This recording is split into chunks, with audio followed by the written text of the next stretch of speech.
Take it away, Shayla. Is it still, can you see my slides okay? Oh, can you see my slides okay? Yep, perfect. Okay. Okay, hi everyone, thanks for coming. So I'm going to be talking about extensions of cliques, and by a clique I mean cycle matroid of a complete graph. And before I get into extensions though, I'll just talk about a bit of motivation for this problem. Also, let me know if you have trouble hearing me at any point. Sometimes my microphone has issues, and I've got the chat open as well if you want to ask any questions, or you can go ahead and ask them during the talk, that's fine. Okay, so a bit of motivation then. When we're studying any combinatorial objects, or in particular matroids, it's natural first question to ask how many matroids are there, or how many matroids are there on n elements. And this is a very hard problem in general. So the number is known for small n, for n at most 9, but after that it quickly becomes intractable. It's conjectured that there's around 10 to the 12 matroids on 10 elements, and so then beyond that, enumerating all of them, making a list of all of them seems very difficult. So our next best thing is to look for some nice bounds on this m of n, the number of matroids on n elements.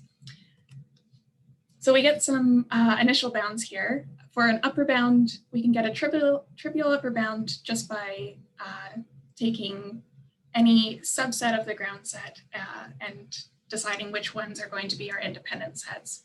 Or we can improve this a little bit right away just by choosing a rank for our matroid and then looking at all of the potential subsets that could be bases.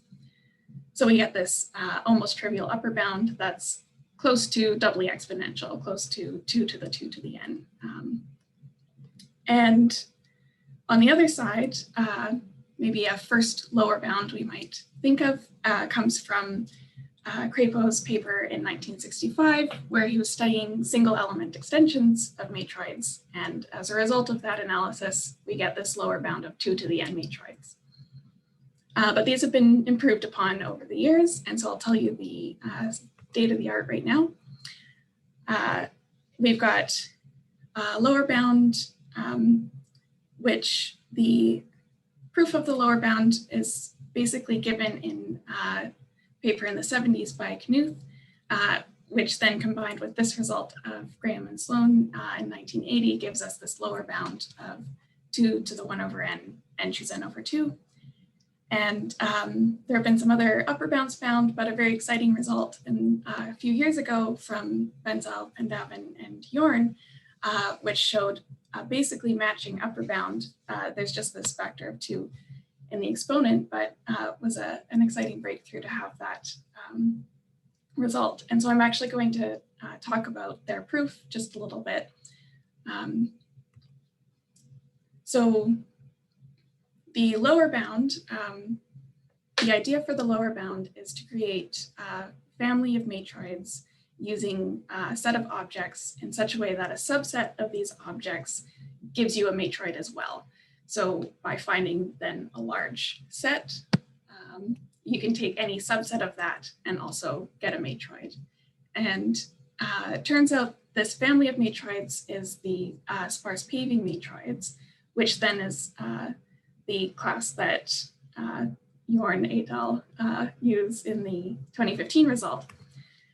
And to get this upper bound, they find a representation of these sparse paving matroids as stable sets in the Johnson graph. So that allows them to then upper bound the number of stable sets by a really nice application of the container method.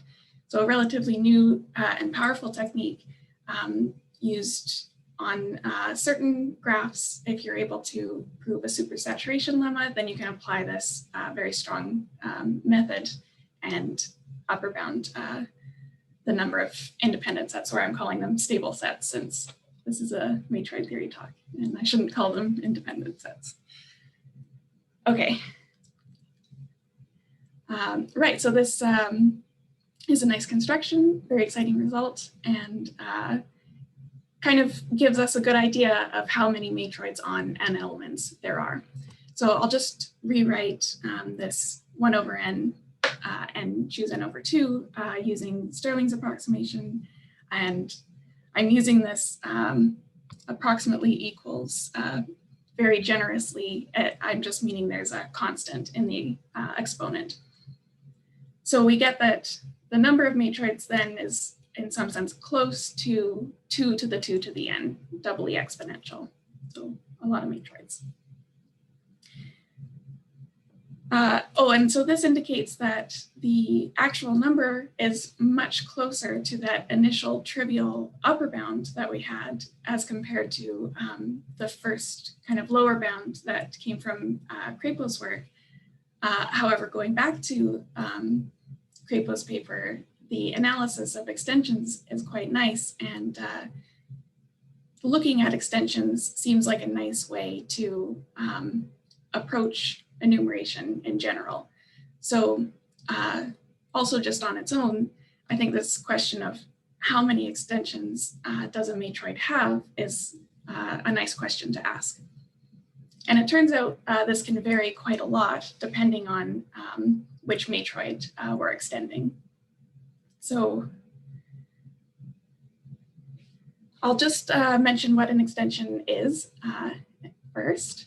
So if we have a matroid n, then an extension is obtained by adding an element e in such a way that deleting that element gives us back our original matroid again. And so here's an example of the Fano plane, and I've added this element e freely to this flat, this purple flat. And extensions can actually be determined by how the new element affects the flats of the matroid, which flats this element is added to. Okay, and then it turns out for projective geometries that the extensions correspond precisely to the principal extensions. So the only way to extend a projective geometry is by adding an element freely to a flat. And that allows us to easily count the number of extensions. And we can do this for our projective geometries in general, but just to make the numbers look nicer, I'll do over a field of size 2. But anyways, we've got that the extensions just correspond to adding an element freely to a flat. So we get a nice way to count the number of extensions. The number of flats is very well, or the flats of a projective geometry are well understood, and we can use my approximation equal sign to get 2 to the r squared flats, which then means that's how many extensions there are. And now I've rewritten this 2 to the r squared in terms of n, the number of elements of this projective geometry, just to compare that to what we decided was the number of matroids on n elements. So we get this log squared n in the exponent. And so this indicates then that the number of extensions of a projective geometry is very small compared to the total number of matroids on n elements, which we said was close to doubly exponential. Okay, so we get these extensions of projective geometries, very well understood and very tame, a very small class of matroids. Okay, so now the question is, what about cliques? What about extensions of cliques, that is? If we're thinking about projective geometries, they're representable, they're dense, very highly symmetric, and thinking about a clique seems somehow similar. They're also representable. Graphic matroids are a nice, well understood class. Cliques in particular are dense and highly symmetric. So we might expect then that the number of extensions follows a similar pattern, that they're well understood and there's not that many of them. But it turns out this is not the case. So with Peter and Jorn, we've proved that the number of extensions of a clique is surprisingly large, 2 to the 1/2 n choose n over 2. And this is a little deceiving because in this case, I'm using n as the number of vertices in the clique, not the number of edges or elements of the matroid. But just to get a better idea of how that looks compared to the number of all matroids on n elements, let's take a clique that has approximately n edges. So on about root 2n vertices, and then applying our result with Stirling's approximation just gives us that the number of extensions is close to 2 to the 2 to the root n. So much closer to doubly exponential than, for example, the projective geometry's result. So surprisingly, yeah, a large number of extensions of these well understood cliques. Okay.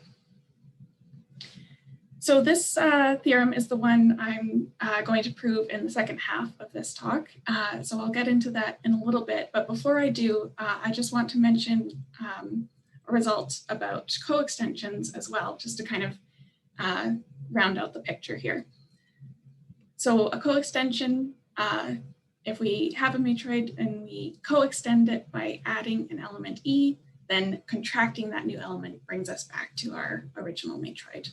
So for extensions, it was deletion. For coextensions, the reverse operation is contraction. And so in this picture, I've shown a coextension of the Hyperplane of a projective geometry again, although the number of coextensions of a projective geometry I don't think is known, although it's on our list of things to look into in the near future. So hopefully we'll know more about that soon. For cliques, however, it is known how many coextensions there are. And this is due to a result of Peter and Jorn's from a couple of years ago. And interestingly, their paper talks about biased graphs, not coextensions of a clique. But the reason their result implies this one is because biased graphs end up corresponding to coextensions of graphic matroids. So their result immediately implies this theorem, and we get 2 to the 1/2 n minus 1 factorial coextension. So again, very large. And again, I'll do this trick of rewriting it for a clique on about root 2n vertices and use Stirling's approximation. And again, we see that the number of coextensions then is close to 2 to the 2 to the root n. So close to doubly exponential and much, much larger than the number of extensions of projective geometries. Okay, and just to see this all together in one nice little chart, here's the results we've talked about so far. So the number of matroids on n elements is close to 2 to the 2 to the n, close to doubly exponential. Extensions of a projective geometry is much smaller. We've got log squared n in the exponent. Extensions and coextensions of cliques, on the other hand, are wild. There's a lot of extensions and coextensions. And yeah, again, I think this is very surprising since these are matroids that are one element away from being a clique, either by one deletion or one contraction. And even though they're so close to being this well understood object, there's so many of them, it becomes quite a wild class. And I also just wanted to mention the exciting result of Peter's from a few years ago, where he proved that almost all matroids are not representable. And in that paper, he shows that the number of representable matroids on n elements is at most 2 to the some polynomial of n.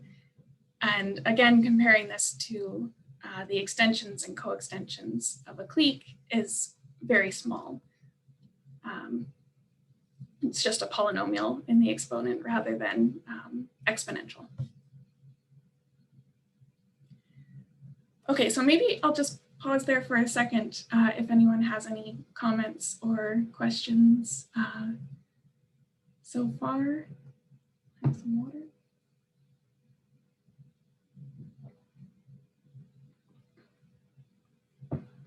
Do you have a fixed ground set for your matroids? Very good question. So yes, for our results on cliques, we do. And the, I guess, nice thing is though, if we want non-isomorphic, then dividing by n factorial, in the case of projective geometries, does some damage, but for these doubly exponential clique results, it won't change the number significantly. Is that what you were asking? That's good, thank you. Okay, thanks, yeah, good question. Okay. So now I'll get into how we go about finding these extensions of a clique. So when we're first looking at this problem, it's maybe tempting to look at one of the representations of this clique and try to add an element that way. So of course, the matroid is obtained from the complete graph. So we might think about different ways to add another edge and see what that matroid looks like.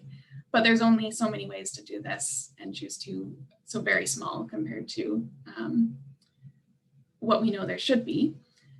We might also consider adding a new element or new column to the instance matrix and seeing how many ways there are to do that. And now this brings up the question, are all extensions of a clique representable? And I've kind of alluded to it on the previous slide. No, they can't all be representable because there's way more extensions than there are representable matroids on n elements. Okay, so this means we're going to need some other strategies. And so going forward, the question now is how do we find these extensions? And this actually brings us back to Henry Crapo's paper from the 60s, where he had a characterization of extensions as linear subclasses. And so this is going to be our method of finding the extensions by instead finding linear subclasses. So I'll give a little intuition for what a linear subclass is. I said before that extensions are determined by how the new element affects the flats. And what Crapo showed implies that we actually only need to know how that new element affects the hyperplanes. And in particular, hyperplanes that are in this structure in our matroid. So if we've got a collection of hyperplanes that intersect in a rank r-2 set, then we want to see how this new element can be added to this structure. And so if we imagine this is in our matroid and we're adding our new element, there's three ways to add the element. It can either be added outside of all of these hyperplanes. It can be added inside the rank r-2 set, inside all of the hyperplanes, or it can be added inside exactly one of the hyperplanes. And the reason we can't have it added in, say, two hyperplanes is if you imagine contracting this rank r-2 set, then we end up getting a line where this new element is parallel to two non-parallel elements. So we get a contradiction there. Okay, so this is kind of the intuition behind the definition of a linear subclass. So I'll put that up. It's a little bit dense to read, but it's a collection of hyperplanes that basically satisfy this property. If we've got these intersecting hyperplanes, then either none of them, exactly one, or all of them are in our linear subclass. And just one more bit of, one more definition I'll throw at you is that we say one of these linear subclasses is scarce if for every collection of these intersecting hyperplanes, at most one of them is in the linear subclass. So basically, if our linear subclass is scarce, then no two hyperplanes intersect in a rank R-2 set. Okay. So what does this mean in terms of cliques? We've got this definition of a linear subclass, but we want to apply it directly to our class of matroids that we're interested in, cliques. And the first question then is, what are the hyperplanes of a clique? So for it to be a hyperplane, it needs to have rank R-1, and it needs to be equal to its closure. So we need something that has rank 1 less than the clique, and adding an edge to our subgraph that we're going to find should increase the rank. So the only way to decrease the rank is to have more components in our graph. If we have a spanning tree, then the rank is still the same as it was in the clique. So let's take a cut, let's say this cut here, and get 2 components. And now with these 2 components, our rank has gone down. It has rank 8 now instead of 9. This is a clique on 10 vertices. And the only edges we've removed are from this cut. So if we were to add an edge back in, it has to go from one component to the other, which then gives us a spanning tree of the original graph. So the rank has gone up. Okay, so this is nice. This is a nice characterization of hyperplanes. It's just subgraphs that are 2 components where each component is complete. And we don't need to think about it that way every time. You can just think about it as a bipartition of the vertex set. So these hyperplanes of a clique correspond to bipartitions of the vertex set. Okay, so the next step is to look at that condition in the linear subclass definition. So we're interested in hyperplanes that intersect in a rank R-2 set. And for a clique, so we had the clique itself has rank R. We saw bipartitions have rank R-1. So now we're looking at tripartitions to give us rank R-2. And so this is the sets of rank R-2 correspond to tripartitions of the vertex set. And we're interested then in hyperplanes, in other words, bipartitions, which intersect in these tripartitions. It turns out then in this case, there's exactly 3 bipartitions that intersect in such a way each time. And those are obtained just from taking any 2 parts of the tripartition and combining them to get a bipartition. So there's exactly 3 ways to do that. We can combine A and B in this picture and get a bipartition that way. We could combine A and C instead and obtain a bipartition, or we could combine B and C and get a 3rd bipartition. So these are the only hyperplanes which intersect in this particular rank R-2 set. And what our linear subclass definition is then going to tell us is either all of these bipartitions, exactly one of them, or none of them are in this linear subclass. Now, one more thing I would like to note is that if we have nested bipartitions, then they necessarily intersect in a tripartition. And so what I mean by a nested bipartition is one part of one bipartition is a subset of a part in the other. And then that implies the opposite as well. So if we have bipartitions where, hopefully this definition comes across. You can see if this set B is a subset of A union B in the other one. And these are precisely the types of bipartitions that intersect in a tripartition, or in other words, in a rank R-2 set. Okay. So now I'll put this all together to give us the exact definition of a linear subclass of a clique. So it's a collection of hyperplanes, which in this case are bipartitions, and these bipartitions satisfy the tripartition property. If we have these bipartitions intersecting in a tripartition, then either all of them, exactly one, or none of them are in the subclass. And possibly this definition might feel a little bit familiar, especially if you're familiar with biased graphs. And it turns out this is exactly the dual definition of a biased graph. So in that case, we have a collection of circuits that satisfy the theta property. So in a theta subgraph, it's made up of 3 circuits, and either all of them, one, or none of them belong to our bias. So this is the kind of equivalent dual definition. And in fact, this is where the relationship to coextensions comes from. So biased graphs then correspond to collinear subclasses of a clique, which is why Peter and Jorn's result on biased graphs implies something about the number of coextensions of a clique. Okay.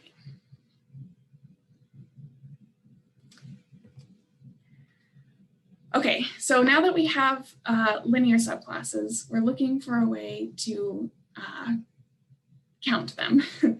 And the first step is to structure this information in the form of a graph, because that's a nice way to think about things. So we'll define this auxiliary graph, which I'm calling the hyperplane graph, where the vertices are the hyperplanes, or in this case, they are representing the bipartitions. And we draw an edge between 2 bipartitions if they satisfy the tripartition property. So if they intersect in a tripartition. And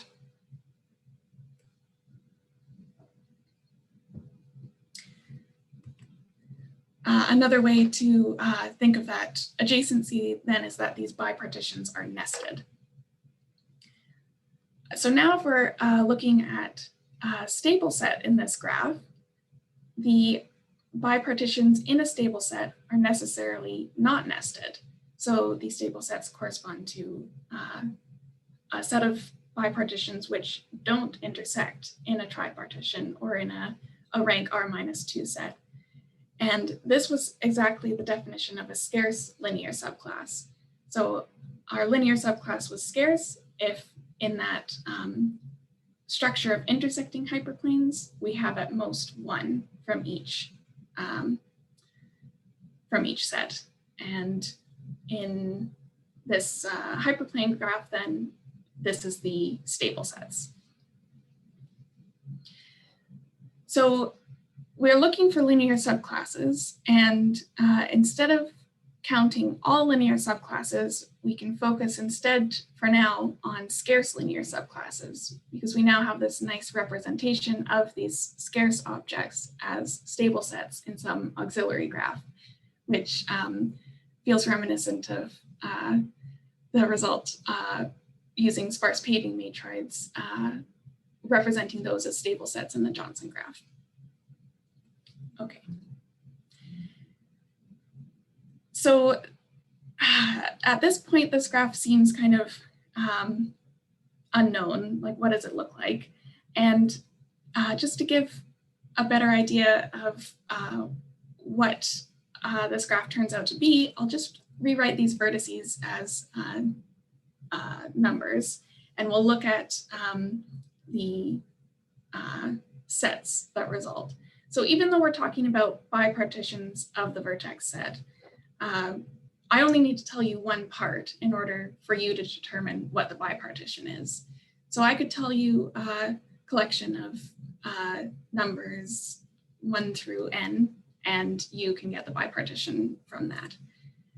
And then the 2 bipartitions are adjacent exactly when they're nested. So when one set is a subset of the other. And maybe this feels like you can see where it's going possibly. We've got a representation of bipartitions as subsets of 1 through n, and they're adjacent if they're comparable, if one is a subset of the other. And this is exactly how we define the Boolean lattice. So instead of thinking of hyperplanes or bipartitions or matroids at all, we now just need to think about the Boolean lattice, where now our stable sets are corresponding to antichains. So an antichain is just a collection of the elements of the Boolean lattice that are pairwise non-comparable. And one extra bit of information, however, the bipartitions are nested if they're the other set that's not represented here is a subset. So we actually have these extra edges in this picture. So maybe I'll just demonstrate that. For example, 1, 4 is not a subset of 2, 3, but in the bipartition that 2, 3 is representing, 1, 4 is the other part. So they do need an edge between them in our setting. But that's okay because these extra edges just appear when 2 elements have empty intersection. So then it ends up that we're looking for intersecting antichains in the Boolean lattice. So an antichain where every pair of elements has non-empty intersection. Okay, so if it didn't totally make sense how we got to this point, that's okay, because at this point, it doesn't really matter. All that matters is we found this representation of scarce linear subclasses as intersecting antichains in the Boolean lattice. And now our goal is to count this number, or count this count these intersecting antichains. Sorry. Okay, so the first step is to find a lower bound. We can do that fairly quickly by looking for a largest intersecting antichain and taking all subsets of that to get a natural lower bound. So in the Boolean lattice, the largest antichain is the middle layer. The largest intersecting antichain is one above the middle layer, just so that we don't get any 2 elements that are completely disjoint. So we look one above the middle layer, that's our largest stable set in this particular graph, and then that gives us the number of, a nice lower bound for the number of intersecting antichains. Since we can take any subset of this layer and any subset of it is itself an intersecting antichain as well. And now I've been using n-1 rather than n throughout here, and that's just going back to the bipartitions needing to be non-trivial. So we kind of lose one size, I guess, if we're using the Boolean lattice, because each of these sets is a set of, well, in this particular picture, 1 through 4, but it's representing non-trivial bipartitions. So that means it's representing bipartitions of size at least 5. Okay, but aside from this plus or minus 1 issue, this is how we find the largest intersecting antichain. We get this lower bound, and just as a reminder here, this is actually now a lower bound on the number of scarce linear subclasses, which is what we were looking for to begin with. Okay. So the next step then is to find an upper bound, hopefully a matching upper bound, and it turns out the hard work has been done for us. In this case, result of Kleitman from the 60s tells us the number of antichains of this Boolean lattice is matching to our lower bound, 2 to the 1/2, and choose n over 2 plus some lower order terms. And so we can use that to get a value for our number of scarce linear subclasses. And now I'll just mention that this theorem of Kleitman's can be proven using the container method as well. So using this process of getting that lower bound of looking at subsets of the largest stable set, and then using the container method to get the upper bound. And in fact, for Peter and Jorn's co-extensions result, they used the container method there as well. So here's more examples of this method popping up in these recent results. Okay. So now we have the number of scarce linear subclasses. We had this whole process of representing these as stable sets in an auxiliary graph, which turned out to just be the Boolean lattice with some extra edges. So now that we've got that finished, we're almost done with the proof. The only thing left is to remember that extensions corresponded to linear subclasses, not just the scarce ones. So we have one last step, which is to show that the number of these scarce classes is close to the total number of linear subclasses. Okay. So we do this by defining this injection where we take each linear subclass and describe it by a scarce linear subclass and a little bit more information. So in this case, that little bit more information comes in the form of these small sets. So I'll give some intuition for where this definition comes from. So if we have a tripartition, then without loss of generality, A is the smallest set, and therefore it has size at most n/3. So that's not too bad. We have in each tripartition, there is a small set. And the goal here then is to describe a linear subclass by a scarce linear subclass and a collection of these small sets. So I'll just tell you a little bit about how that works. If you give me a linear subclass, then I will order all of the bipartitions in it based on the size of each bipartition's smallest set. And then out of each triple that intersect in a tripartition, I'll delete the smallest and the largest at the same time from all of these triples. So what this will leave me with is a scarce linear subclass.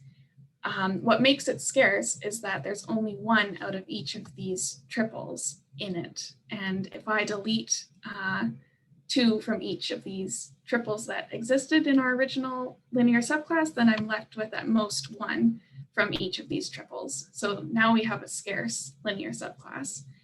And then I'm also going to give you this little bit of extra information, which is the small sets that happen to be in our set of bipartitions to begin with. And since each tripartition has a small set, at least one of these from the triple has a small set in it. In fact, is in the one of the ones that we deleted. So giving you back this scarce linear subclass and these small sets that were in the original, the idea is that you can then reconstruct the linear subclass just with that information. And so this will give us I guess I won't go into exactly how that works, but assuming that it does, this gives us a immediate upper bound on the number of linear subclasses just by taking the maximum size of each of these sets and multiplying them together. So we get that the total number is at most the number of scarce objects times the number of collections of small sets. So to make a small set, we need to choose at most n/3 elements, and then we can take any subset of those to be defining our linear subclass. Okay. So now putting this all together, the extensions of a clique we saw from Crapo's characterization is just the linear subclasses. We've now found an upper bound on that using scarce linear subclasses and a collection of small sets. This n choose at most n over 3 is very small compared to the number we've got for scarce linear subclasses. So this is just the tail end of a binomial distribution, and it's little o of n choose n over 2. It's very small compared to this exponent that we had by using, I guess, our natural lower bound and Kleitman's result to get this number here. So now it's okay, we can put these together and end up getting that our upper bound is the same as our lower bound, 2 to the 1/2 n choose n over 2. Of course, the lower bound is just what we had for the number of scarce linear subclasses, because each of these is just a type of linear subclass. It defines an extension as well. So this is a lower bound immediately. Okay. So what else do I want to say? I think that's about it. Oh, I'll just kind of recap how the proof went. So we started off with this goal of looking for linear subclasses. We found a representation of scarce linear subclasses in this auxiliary graph, which turned out to just be the Boolean lattice. And we were specifically looking for intersecting antichains in that Boolean lattice. Once we've had this new object that we're looking for, we find a natural lower bound just by taking subsets of the largest. And then we get a matching upper bound using Kleitman's result, but another way to do it is using the container method, which is kind of nice. And the final step was to bring us back to linear subclasses by showing that there's not much more compared to the number of scarce linear subclasses. So all of that together gives us our result. And I'll also just mention that we're thinking about extensions and co-extensions of downlink geometries as well. So frame matroids obtained from group labeled graphs. And again, even though this is a nice kind of dense, symmetric, well understood class, the number of extensions and co-extensions seems to be very large and wild as well. In fact, more so than that of cliques. So we're conjecturing that the exponent has more than just this alpha in it. And by alpha, I mean the size of a largest scarce linear subclass. And in our extensions result, this exponent is that exactly. It is alpha. It's the size of a largest intersecting antichain. So for downlink geometries, it seems to be that this scarce, large scarce object is not enough. And there's actually going to be more in the exponent. And this actually means that we haven't been able to apply the container method, which is, I guess, too bad in these cases, but then implies again that this is an even more wild set of matroids. Okay, thank you for listening. Okay, thanks, Shayla. That was a good talk. Thank you. Can I ask everyone to unmute themselves and we can all have a round of applause? 1, 2, 3.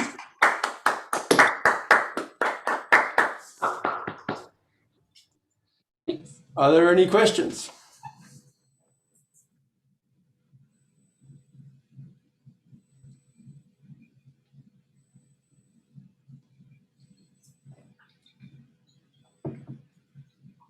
Well, I was wondering which matroids would have, which n-element matroids would have the most extensions, do you think? Well, apparently not projective geometries. No. Yeah, that's a good question. My guess would be the cycle matroid of K to N, right? That gives spikes.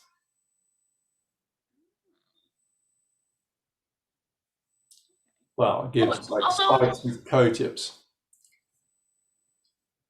While we were thinking about extensions of cliques, I think we also looked at extensions of complete bipartite, or the cycle matrix of a complete bipartite. And it was kind of basically the same structure of having alpha in the exponent. But if it's balanced, then you're going to get a quadratic number of things. So you're going to end up with this 2 to the root n, as opposed to something more like 2 to the n. I think so. Well, be like 2 to the n over 2. Like you'll end up with something like matroids, but with an n over 2 if you do spikes. So it'd be like the number of matroids on half the number of elements. That's probably, which is a lot more than you're getting for cliques. Be a bit surprised if you could beat that, but. What about self-dual uniform matroids? Oh, that would be a fair guess. I think that's more, I think you're probably going to get like a 2 to the n choose n over 2 type, something like that. Yeah. Because if I tell you I can basically relax any subset of the hyperplanes, and the number of hyperplanes is more or less the middle binomial coefficient. Yeah, that's probably right, isn't it? It's probably really close to the number of.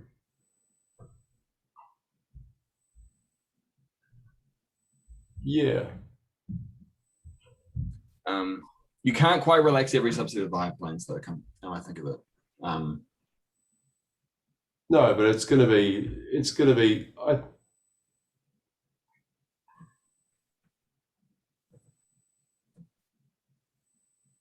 I think that'll be the spike, though.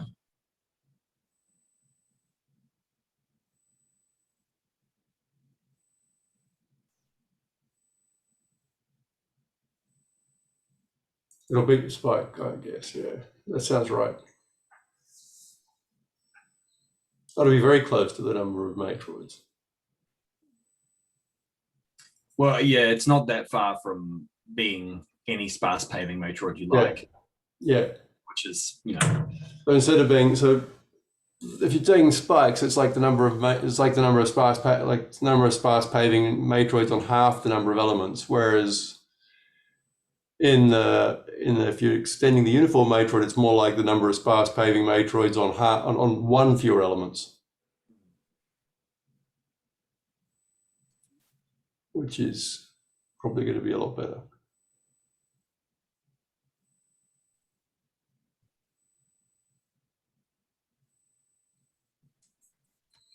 Are there any other questions? Yeah, I've got a question. This result about number of intersecting anti-chains, is that a Kleitman result as well? Oh, so we just used the anti-chain result as an upper bound, and the kind of -1 that it's off falls into the little o of 1 sneakily. So it was just just using the anti-chain result. So there wasn't a previous result saying the maximum size of an intersecting anti-chain of a Boolean lattice? Well, an intersecting anti-chain is an anti-chain. So the biggest anti-chain is intersecting.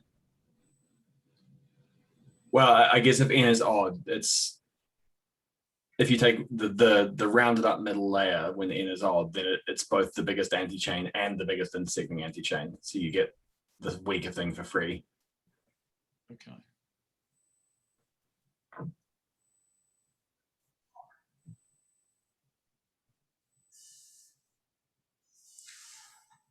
Any other questions?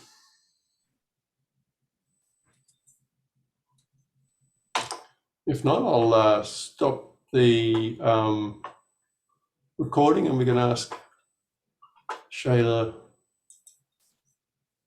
questions afterwards. If I can figure out how to stop the recording.